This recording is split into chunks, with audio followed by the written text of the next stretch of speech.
I think a really important question for us to ask ourselves is, what is informing my opinion on these matters? I mean, it's a simple question, but it may not be as easy to answer as we think, to get to the truth of it.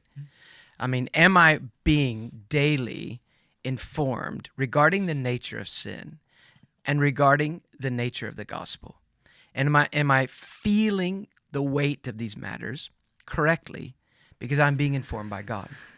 Yeah, and there's probably a temptation on our part to think that we do feel about those things correctly, particularly the Christian, that we are informed. We probably do not recognize the degree to which the world still affects us. And so there's the temptation to think, well, yeah, I do.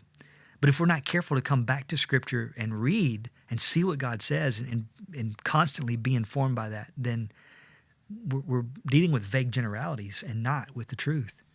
Yeah, and those 6 applicatory questions at the end, I think that'll help us to kind of get a more honest assessment of ourselves, whether we are being fashioned in our thoughts by what the culture says or by what God says. And because this is so significant, it is a very encouraging reality to be reminded of, that God himself has not left us to kind of vaguely wander in the mist and shadow and to try to arrive at the right understanding. God has, throughout the centuries, guided the pens of men to tell us the truth about sin, to remove the false advertising from sin, to tell us the truth about himself, to give us the right measurement of God and of his mercies, and not allow us to have our measurements given to us, handed to us by the religious culture or the world.